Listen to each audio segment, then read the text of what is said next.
औज़ुबिल्लाहिमिनश्शैतानिर्रजीम बिस्मिल्लाहिर्रहमानिर्रहीम। अस्सलाम वालेकुम नाज़रीन। नाज़रीन, अशरफ आसमी एडवोकेट अपने लाहौर हाई कोर्ट के चैम्बर से आपकी खिदमत में हाजिर है। नाज़रीन, लैंड रेवेन्यू एक्ट 1967 का सेक्शन कर रहे हैं आज हम 141 141। नाज़रीन, इस सेक्शन की जो खास बात है वो है disposal of question as to title in the property to be divided. जो जायदाद, जो प्रॉपर्टी तकसीम होने वाली होती है, उसके टाइटल के जो मामलात हैं, तनाज़ात हैं, उसको जो है वो तय करना, सेटल करना कि टाइटल किसका है। जो हकीकत इसे कहते हैं, टाइटल को उर्दू में से हकीकत कहेंगे। तो इसमें ये when there is a question as to title in any property of which partition is sought, the revenue officer may decline to grant the application for partition until the question has been determined by a competent court, or he may himself proceed to determine the question as though he were such a court। जब किसी property की title के हवाले से, जब भी हमने तकसीम की बात करनी है, तो पहले ये देखना है कि उस प्रॉपर्टी का जो टाइटल है उसके हवाले से कोई तनाज़ा तो नहीं है। मलकियत के हवाले से, टाइटल से मुराद है मलकियत के हवाले से किसके नाम है। तो रेवेन्यू अफसर मजाज होगा कि या तो तकसीम की दरख्वास्त को मंजूर करने से इनकार करे जब तक कि तनाज़ा जो है उसका टाइटल के मामले में वो दीवानी अदालत से डिग्री ना ले आए, या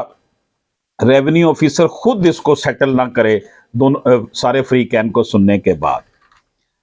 नाज़रीन, इसी तरह where the revenue officer does not himself proceed to determine the question of title as a civil court, he may, for reason to be recorded by him in this behalf, require a party specified by him to file a suit in a civil court within such period not exceeding 90 days from the date of his order, as he may fix for obtaining a decision regarding the question। नाज़रीन करम, जहां पर revenue officer जो है वो title का तनाज़ा जो है उसमें उसको हल करने में खुद बतौर अदालत दीवानी जो है वो ना मशगूल हो, तो वो इन वजूहात की बिना पर जो इस बारे में वो फिर लिखेगा, कलम बंद करेगा कि ये वजूहात है कि मैं, रेवेन्यू अफसर कहेगा कि मैं बतौर अदालत दीवानी जो है वो अख्तियार इस्तेमाल नहीं कर रहा, तो वो क्या करेगा, किसी फरीक को जिसे वो मुकर्रर करे,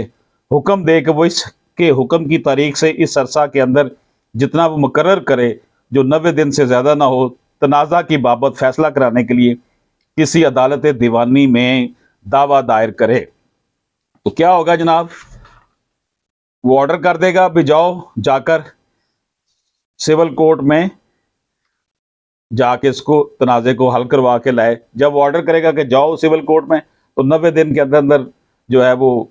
फरीक जो है जिसको वो ऑर्डर करेगा जाके वहां से टाइटल की डिटर्मिनेशन कराएगा कि प्रॉपर्टी का मलकियत के हवाले से क्लैरिटी होगी।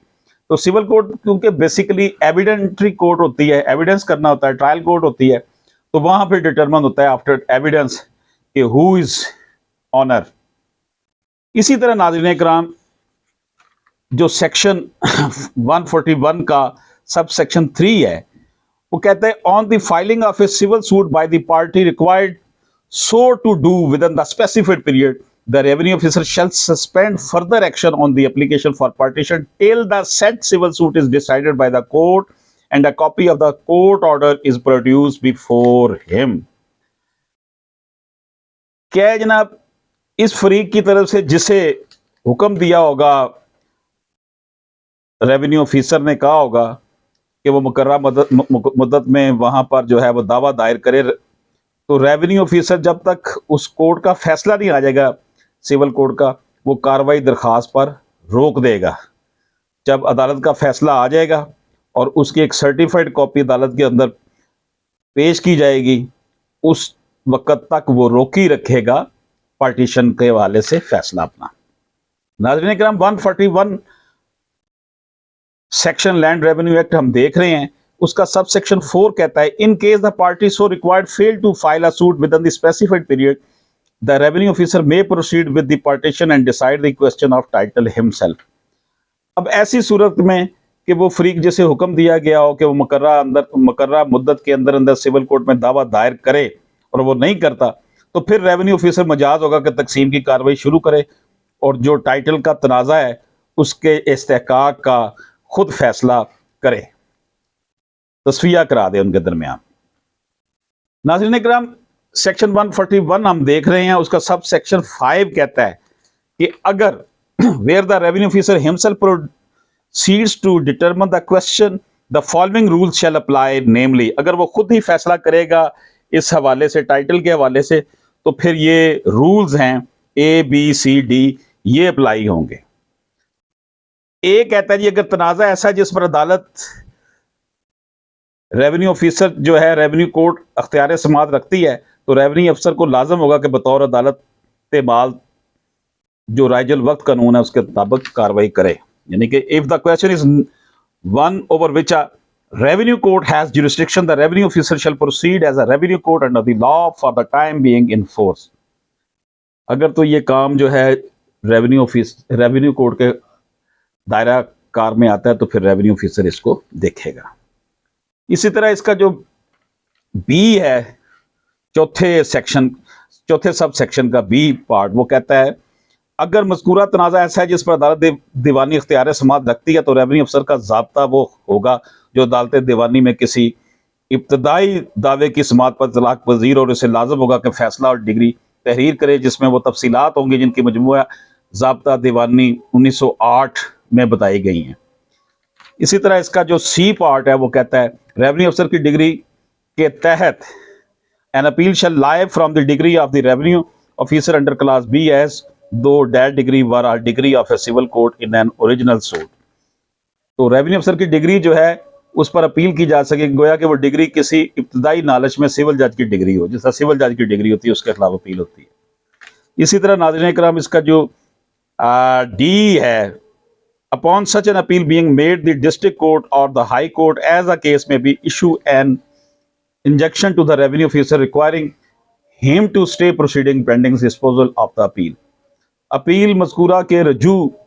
होने पर अदालत ज़िला या अदालत आलिया जैसी की सूरत हो मजाज होगी कि हुक्म इम्तनाई जो है उसे हुक्म इम्तनाई का जो इल्तवा है उसकी कार्रवाई जो है वो ता फैसला अपील मज़कूरा रेवेन्यू अफसर के नाम सादर कर दे, डिस्पोजल ऑफ अपील तक उसको स्टे कर दे। इसी तरह जो ई है वो कहता है from the appellate decree of a district court upon such an appeal, a further appeal shall lie to the High Court. District court की अपील के खिलाफ अगर आपने जाना तो फिर आपने हाई कोर्ट पे अपील करनी है। नाज़रीन इकराम, ये हमने आपकी खिदमत में 140 सेक्शन जो है लैंड रेवेन्यू एक्ट का, जिसमें 141 है, जिसमें disposal of question as to title in the property to be divided,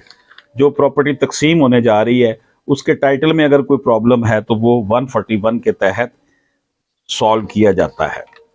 नाज़रीन इकराम, इस दफ़ा की जो ज़िमनी दफ़ा है 2 और से लेकर 4 तक, इनमें हदायत को शामिल किया गया है। जब किसी फरीक को सिविल कोर्ट में टाइटल तय करने की रेवेन्यू अफसर हदायत करता है तो ये ज़ाब्ता साबका दफ़ा 117 में मौजूद ना था। इस दफ़ा के मुताबिक जब जायदाद तकसीम तलब के मुतल्लक तनाज़ा टाइटल पैदा हो जाए तो रेवेन्यू अफसर 2 रास्ते इख्तियार कर सकता है, या तो वो खुद जो है वो बतौर अदालत दीवानी या माल इसका फैसला करे, या फिर क्या करता है, या कार्रवाई मुकदमा रोककर फ्रीकैन को अदालत दीवानी या माल जो इसका फैसला करने की मजाजों में जाने की इजाज़त दे सकता है। इन दोनों अहकाम की खिलाफ अपील की जा सकती है। अगर बतौर असिस्टेंट कलेक्टर फैसला किया जाए तो अपील कलेक्टर के पास हो सकती है, अगर बतौर अदालत दीवानी फैसला किया जाए तो इसकी अपील डिस्ट्रिक्ट जज के पास होगी, और डिस्ट्रिक्ट जज के फैसले के खिलाफ अदालत आलिया में निगरानी की जा सकती है।